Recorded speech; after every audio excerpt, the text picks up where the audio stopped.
So, Greg, you're a focusing-oriented therapist. Yes. I mean, I would describe my understanding of therapy in different ways, one of which would be focusing-oriented. Usually I describe it the opposite of whoever I'm talking to. So if I'm talking to focusing therapists, I probably wouldn't describe it that way. I would describe it as existential. And if I'm talking to existential therapists, I would probably describe it as focusing-oriented. I'm not sure why I do that. I think I just like to take the least popular stance. But there's also, in addition to the fun of doing that, maybe a sense of a focusing-oriented therapist already knows or has a sense of what focusing therapy is, and so you need to talk about the other side and vice versa. Yeah, it is that. It's refining a little bit what I mean by it. If I say I'm just focusing-oriented to a bunch of focusing-oriented therapists, they may assume they know what I mean. Mm-hmm. And when I work in a focusing-oriented way, I think I have a somewhat different emphasis from some focusing-oriented therapists, and that's what I want to emphasize. Mm-hmm. Mm-hmm. And that's where the existential comes in. But maybe, before we go too much into this, a point that it's not just in jest in a way to not want to take words for granted, because in lots of ways this is what focusing is all about, not to get pigeonholed into things have a precise meaning, but actually an invitation to explore. Absolutely. That's fundamental not only to therapy, but to how we understand therapy, how we understand life. I always want to sort of return things to an open unknownness. Mm-hmm. So whenever anything starts to feel a little bit too conceptual, a little bit too wrapped up, a little too much like we're all agreeing on something, I really want to open that up again. And I try to watch myself and try to take unpopular stances in my own understanding and challenge myself as much as other people. But absolutely, I want all of the, especially in therapy, in this day and age, it seems like things are becoming much more conceptual, much more technical, mm-hmm. I would say as well. And not that all of that is useless by any means, but it worries me. And when I come across that in myself or in others, I want to challenge it and get us right back down to the experiential. Because I think at that level, no concept or any understanding is fixed. It mm-hmm. very quickly moves. It very quickly shifts to something a little bit more than we said a minute ago. Yeah. So I want to highlight that part of, the distrust of what is conceptual, what is fixed, and going to that space of open unknownness, which essentially is a way to describe experience and its capacity to shift moment by moment. Yeah, absolutely. I think some people are concerned, I think perhaps some people that don't work more directly with the body and don't work more directly with experience as it kind of shifts and changes in the body. I think some of those people are worried that if we don't have the structure of the concepts or the understanding of approaches or models, that then we will have nothing. Mm-hmm. That just a big gap opens, and then it's a free-for-all. But I know that isn't true. And certainly my own understanding of what the body is and what therapy is and what life is has shifted a lot by kind of returning over and over again to that openness.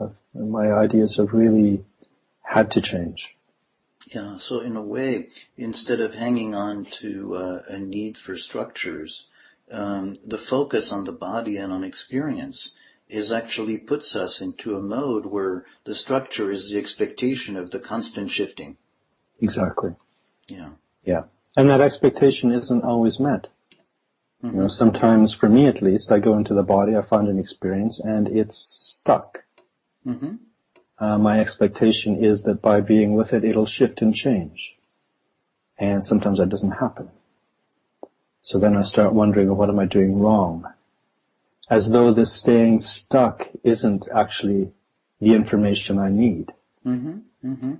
So I really, in the most subtle ways, I really notice how often I bring to my experience assumptions and preconceptions that really get in the way. And so as you're describing this is obviously something that happens at a personal level, that happens at the level of the therapist, and so there's this attitude of the noticing what you notice, of the assumptions, and how this whole process is correcting, what is actually happening in the process. Exactly. I agree with you. I would call it a corrective process. There's times that I would say things that sound very unusual even to me. Things like, the body isn't very interested in my point of view. And sometimes it's like, it's almost as though the body just wants its vehicle back. It wants me to get in the back seat for a while. And it's a strange experience when experientially you can feel the body pushing in a particular direction. It very much has its own point of view, and it's often not my point of view. And it doesn't seem to care about that. And if I follow it long enough and kind of can open up to where it's taking me, even though it might seem in a direction I hadn't expected, often I realize that it's more deeply my point of view than my point of view was originally. It's almost more deeply me than the me that was in the way of it unfolding. So I want to just push a little bit in the area when you say following the body, because people who are body psychotherapists tend to follow the body, but each with different ways of following the body. So maybe if you talk a little bit more about how you follow the body. Yeah, that's a good point. Well, that part of my practice and my understanding of the world is based very much on Gendron's work, of course. I would follow the body by taking everything that seems to come from the body back to the body to check it and to see if there is an experiential response, if there's a feeling in the middle of the body, usually in the middle of the body, that seems to confirm what we've just thought together, the client and I. So it's that back and forth checking constantly with the body and the experience in the body. It's not, for me, although I see the value of this, it's not manipulating the body. It's not, well, what happens if you uncross your arms? Or I notice that you're tapping your foot. I'm much less likely to pay explicit attention to the physical body, the way it's manifesting. I'm much more likely to want to pay attention to what might be called the experiential body, or the larger body, or the energy body or something. I don't like any of those terms, but it's that form of body that I'm more guided by. So let's do a little bit more with, for argument's sake, let's call it the experiential body. And talk about how it might play out in a session, as you're talking about connecting, checking if the ideas that have been mentioned are related to an experience in the experiential body. Yeah. The first thing I would say about that is it requires me to be in contact with the experiencing in my body. My feeling in my chest and my stomach, usually, in the middle part of my body, is what guides the session from my point of view. It's not theory. It's not remembering what had happened in the session before. It is very much my moment-to-moment experiencing with the client. So it is as though my body gathers up what the client is saying or experiencing, and I'm sort of trying to make sense of it experientially inside of myself. And then I make a space to say that back to the client, to see if that resonates or not. So it is very, So that sense of, in a way, there's still a making sense of it. The difference is that instead of making sense of it in terms of logic, in terms of how it fits a theory, and it's really an experiential resonance, an experiential way in which your body absorbs that information. Yes. And understanding that when you absorb it, it's your own absorbing. It's not necessarily a objective reality. So the checking with the client, with this back and forth process. It's not clear to me, to be honest, if it's my own absorbing. It's just not clear to me. There are times, usually, not always, but usually I can feel in my body when I haven't said it back correctly. And then if the client just accepts it, I'm not very convinced by that. If I don't feel the release inside of my own body, then I'm unconvinced that I've really got it. And there's even times when I have said something back to a client, and the client has accepted it, and I could feel in my own body a certain degree of resonance, but I felt like there was just a little bit still that I hadn't been able to say. And if I wait and put that into words as well, my body then releases, it feels like. It opens up again. And often when I've pushed for that, it's been important for the client as well. So it's not clear to me if it is accurate to talk about the client's body and my body. So there's a sense of maybe there is a field out there that you and the client are part of, and there's sensing into that field. That is one way of saying it. I don't have another way of saying it, and yet I notice in myself not wanting to agree with that way of saying it. But it's not because I have a better way. It's more like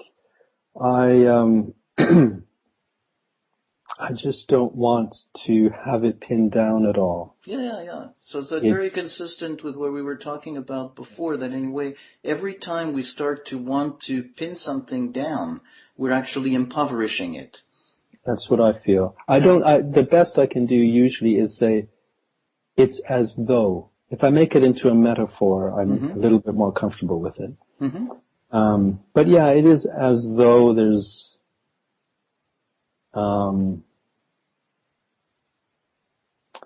I don't know about the word field, but then there's an experiencing which includes us, the client and I. We're a part of it somehow. It's almost as though it lives itself through us while we're together in the session, and we kind of pick up on it together in some way. That doesn't mean that there aren't times where I have a different point of view from the client, because that happens as well. Yeah, but so that sense of, in a way, very consistent with the idea of therapy being an intersubjective, interactive field where you have two people happening and something happens.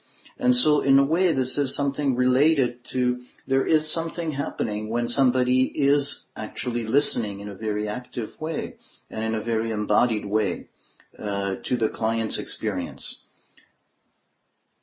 Yes, absolutely. Yeah, absolutely. And I want it's like my description of the client's experience can carry it forward in the client's body as much as their own description of their experience. It doesn't really matter so much who says it. Yeah. So your own description of the client's experience is maybe the trained person's way of sensing what's there that might at times be helping the client where they're not necessarily sensing it.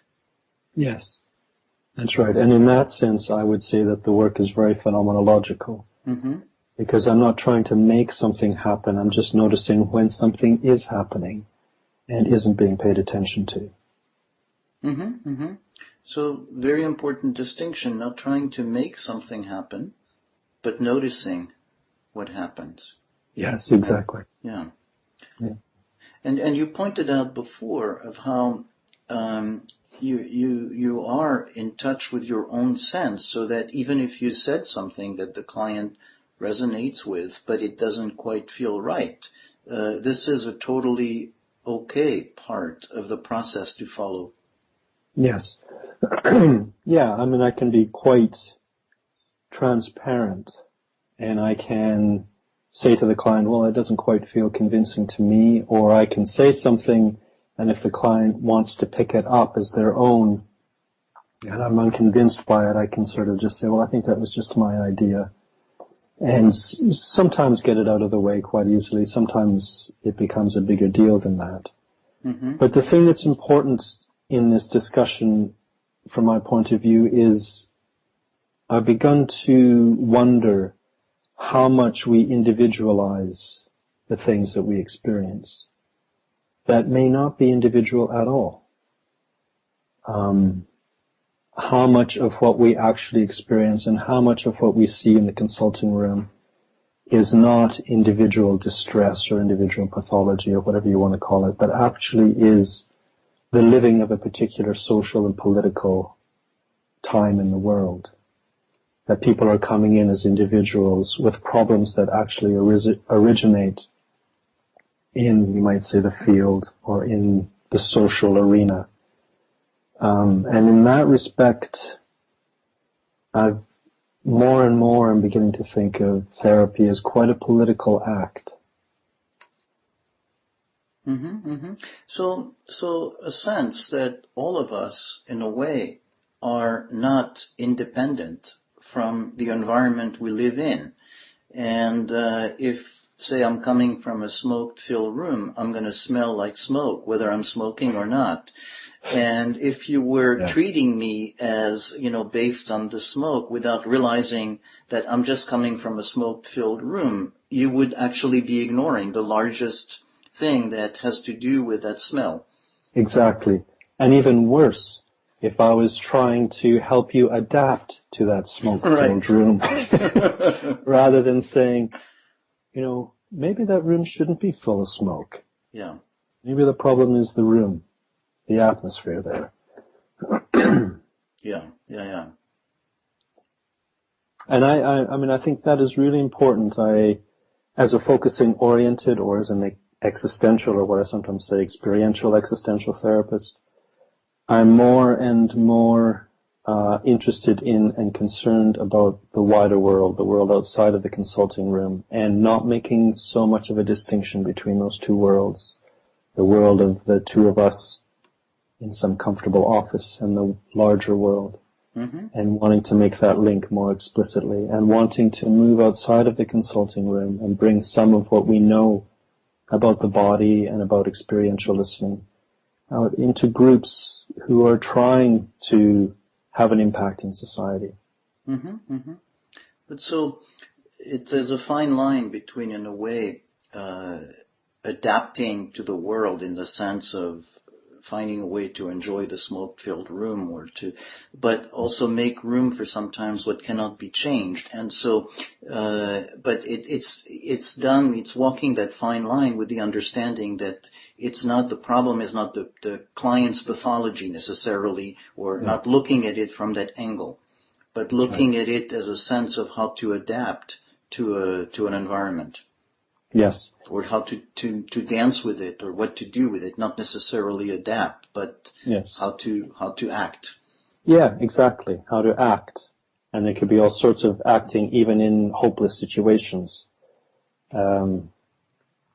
It might be possible to be defiant without being resentful. And to not accept the situation even though there is no alternative, at least seemingly so at the moment.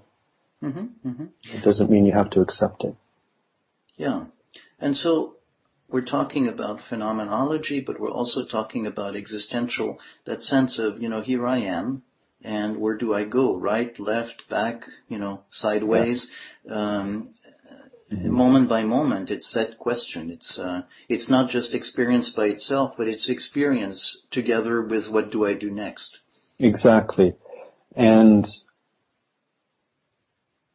the other thing that makes me think of is how much we try to act on our own. And perhaps more than we do even as therapists. And maybe we should be encouraging our clients in this direction, is to find a we, to find others in the world with whom there is a kind of a resonance, with whom there can be an authentic relationship. And together, see what can we do. Because I think as soon as you have even a group of 3 people together, there's new possibilities and new potential than if you're trying to do something on your own. You have your therapy session and then you go out into the world and you're on your own. I think we need to move away from that model. Mm-hmm. Therapy, unfortunately, I think reinforces that model. Yeah. So maybe in a practical way, it's the sense of, okay, so you found it helpful to be with me. It's been nice for you to see 2 brains are better than 1. Let's try what happens if you have 3. And yeah, and even if we, and again, I have to say, I'm not sure it's 3 brains. Right. Yes. I'm just not sure. 3 embodied. Yeah. 3 manifestations of braining together. Mm-hmm. I'm not making any claims. I'm only wanting to loosen the claims we make. No, I'm following you. I'm okay. enjoying the interaction that way. Yeah. I mean, I think part of it is it's a reminder of the limitations of our language and the phrases we use. Yes. That we feel time and again drawn into the old cliche of mind, body, brain, where actually what we're talking about is something different and we don't have the vocabulary for it. Yeah, I absolutely agree with you. And also we get drawn back into the conventional ways of being together. Mm-hmm. Certainly with my clients, I can feel that all the time, being pulled back into some kind of a therapist role, or the client being pulled back into some kind of role in the story they're telling about something that's happening in their lives. And you get a meeting of 3 or 4 people together who want to change the world in some positive way. And how quickly, even though they might be radical thinkers, their way of being together gets pulled back into old patterns of structuring a meeting. Mm-hmm. I really would like us to really hone our awareness of how easy it is to get pulled back into convention. Mm-hmm. And I really think in this day and age, not only in therapy, but definitely in therapy, but also in the wider world, we're being challenged because the world is changing in some way that we don't understand. And I think we do really need to call upon that heightened awareness that the body has, or that the body is, maybe is a better way to say it. To be able to call upon that and to bring that into our ways of organizing, our ways of being together in therapy and our ways of organizing outside of therapy. To continually fall back onto the body and say, hold on a minute. Let's just pause for a second here. What are we doing? We're creating a subcommittee. Do we really need to do that, or is that just what we habitually do at this point when we tackle an issue? And to question everything we're doing. I would like us to come up with something more creative and something new and innovative. Mm-hmm, and I think we're being challenged to do that. And if we don't bring the body into it and the humanity of the body into it, I think that space is going to be filled by technology alone, and that may not be the best solution. Mm-hmm. So you're talking about both something that is a general comment about us human beings in our lives, and also what happens in therapy. Absolutely. And in terms of therapy, what I'm hearing you say is you're not about to say here are the 3 steps or the 5 steps to make sure that you're doing it right, but you were talking about just the taking a moment, that intentionality of taking a moment is, wait a minute, what is happening here? So the intentionality of taking a moment and sensing inside, and having access, by simply sensing inside, having access to that experiential body information, whatever the right name might be. And in doing that, also in a way training the client in that mode of being. Yeah. I don't want to say training the client. I would be more inclined to say, because actually, to be honest, there's times the client does it for me. Yeah. There's times that I might go up into my head with some brilliant idea that I'm importing, and there's something the client does that brings me back. There's something about being with another person that at least has this potential of an anchor. And it can happen either way. But I wouldn't want to say training the client. I think I would, let me just see if I could say that in a way that I can stomach. I think I would be more inclined to say sharing with the client a sensitivity for that level of human existence that we typically do not pay attention to. Just sharing a moment of that.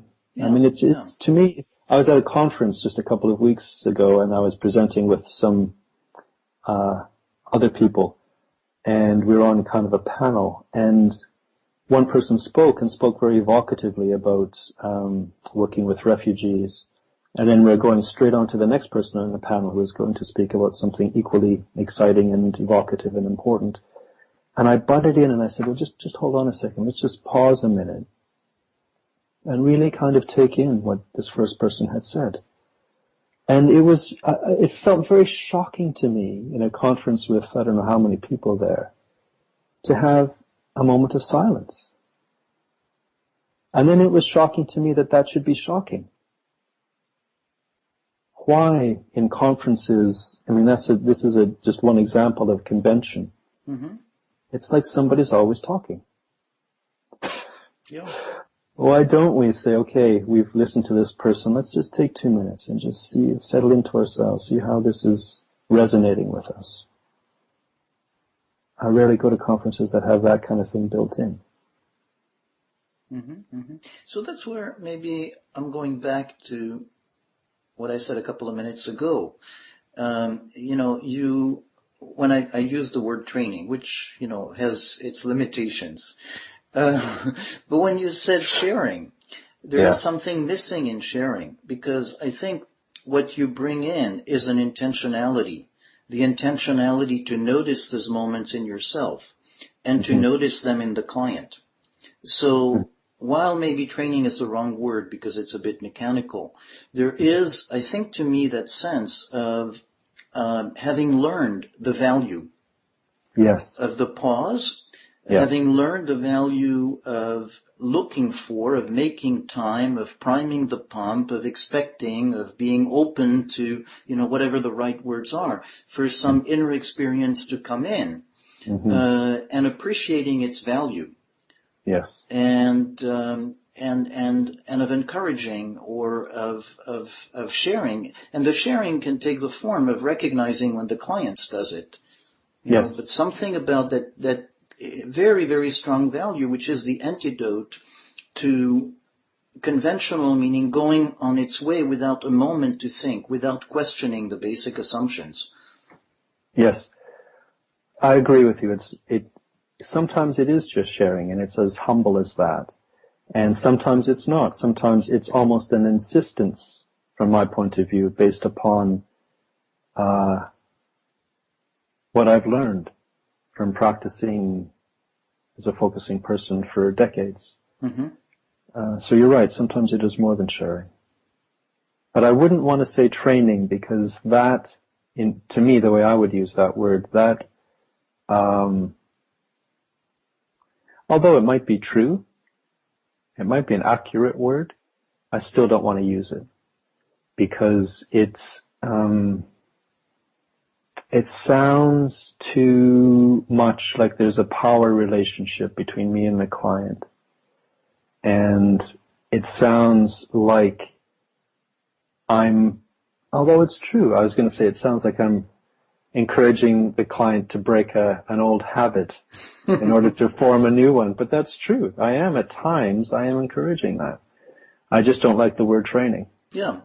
So for me, training has a negative connotation of being like there is a right way to do it and a wrong way to do it, and it can be pretty mechanical.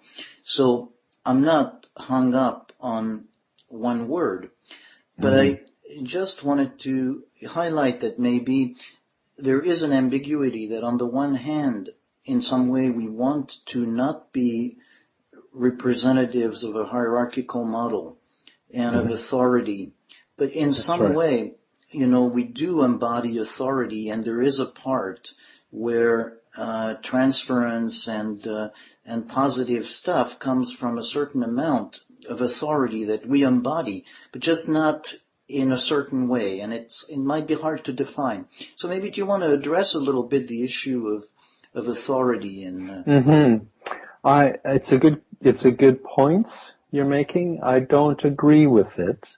But again, I think I don't agree with it at the level of linguistics rather than I do agree with what you're pointing at. I would tend to typically work I was going to say I would tend to typically work in a way that really deconstructs my authority. And I'm thinking I certainly have clients that would not see me as an authority, even if I might want them to. There's times I might want them to just agree with what I'm saying, just agree with me and do it, but they don't. So I'm not sure about the authority. I would say the authority comes from someplace else, and I might be kind of guiding something. I might have the authority enough to I have the authority enough to point. I think I can point at something. But what more typically happens, I don't in therapy teach my clients to focus usually. It's much more likely that I encourage them in my way of reflecting back. I encourage them to notice when something hits home and when it doesn't. And in that way, I think it's a much more natural process. They realize that, oh, my body does that. And my body can be the guide here in the session. And again, to say my body, I don't know if that's the right way to say it. But certainly it's at that level that we're both being guided.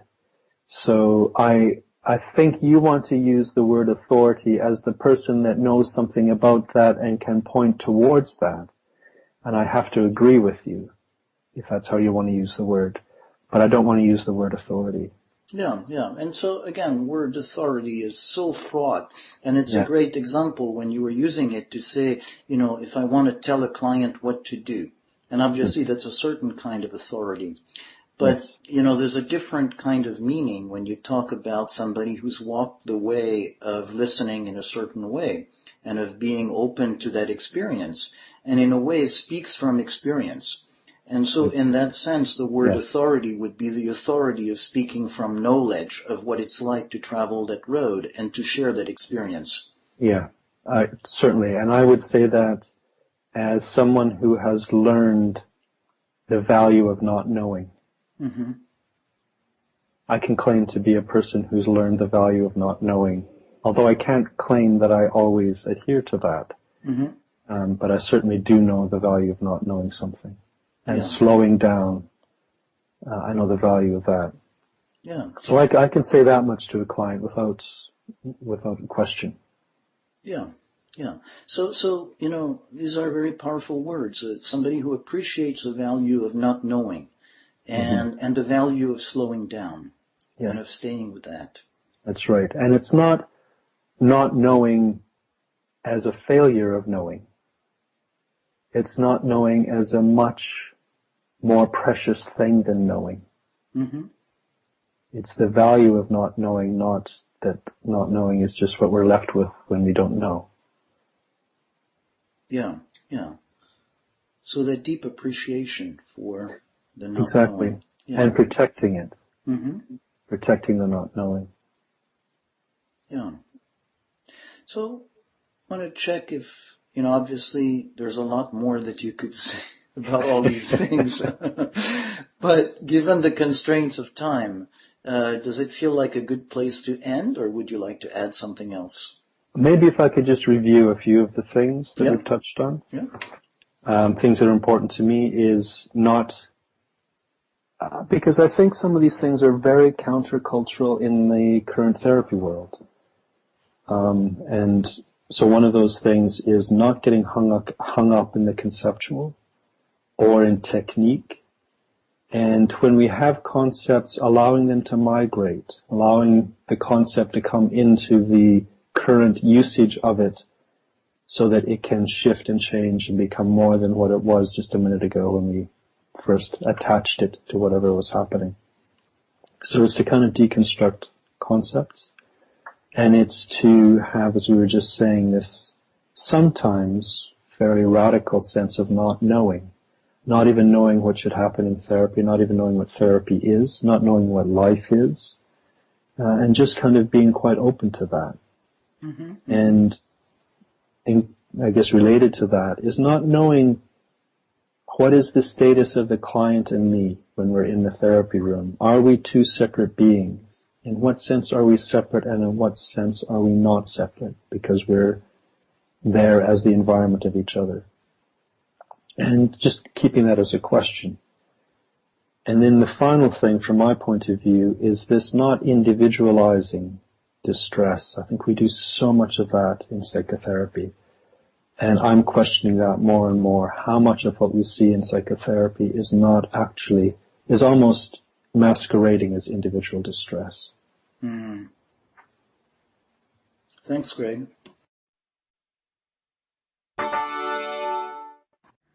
This recording is part of the Proactive Mindfulness podcast. We explore how to be more present and engaged in our lives and how to make lasting change. This is a contemporary take on mindfulness, informed by embodied therapy and the polyvagal theory. You can find more articles and videos on the website proactivemindfulness.com.